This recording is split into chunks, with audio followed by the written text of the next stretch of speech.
என்னை பெற்றெடுத்த தாய் தந்தைகளின் வணங்கி அகிலாண்ட நாயகியாம் பிரபஞ்சத்தை காத்தருளும் அன்னை வாராகியின் பாதம் தொட்டு எல்லோரும் நலமுட இருக்க பிரார்த்திக்கிறோம்.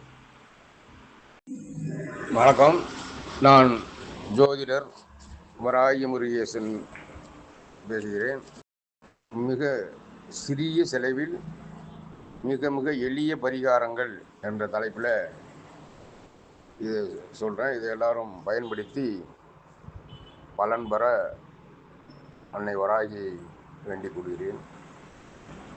ஒரு ஜாதகத்தில் குரு பகவான் 3, 6, 8, 12 அமர்ந்திருந்தால் லக்கணத்துக்கு 3ஆம் இடம், 6ஆம் இடம், 8ஆம் இடம், 12ஆம் இடத்தில் அமர்ந்திருந்தால் லக்கணமோ ராசிக்கோ அமர்ந்திருந்தால் உரிய பரிகாரம் செய்து வாழ்வில் முன்னேறலாம். கோயில் சொத்துக்களை அனைத்தும் சிவபெருமானுக்கே சொந்தம். அதனால்தான் சிவன் சொத்தை எடுத்தால் கொலைபாதம் செய்வதற்கு சமம் என்று கருதப்படுகிறது. எனவே முன்னோர்கள் கோவில் சொத்துக்களை அபகரித்ததன் மூலமாக குரு பகவான் 3, 6, 8, 12 நம் ஜாதகத்திலே அமரக்கூடிய வகையிலே நாம் பிறக்கிறோம். எனவே அப்படிப்பட்ட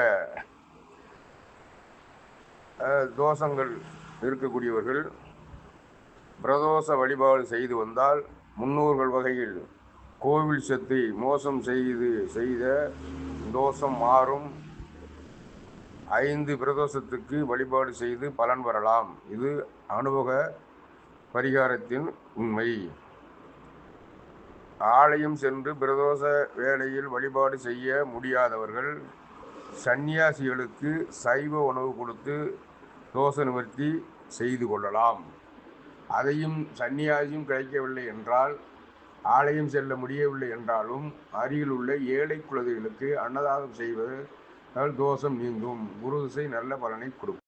ஜோதிடம் பார்க்க வாட்ஸ்அப் மூலம் ஆன்லைனில் தெளிவான முறையில் ஜோதிடம் பலம் உரைக்க முடக்கு நட்சத்திரம், புஷ்பகர்ண நவாம்சம் இப்படி எல்லாத்தையும் எல்லா வழியிலும் ஆராய்ச்சி பண்ணி ஜாதகம் வாட்ஸ்அப் மூலமும் வாய்ஸ் மெசேஜ் மூலமும் உங்கள் ஜோதிட சந்தேகங்களுக்கு வழிகாட்ட டிஸ்கிரிப்ஷனில் உள்ள ஃபோன் நம்பருக்கு தொடர்பு கொள்ளவும். நன்றி.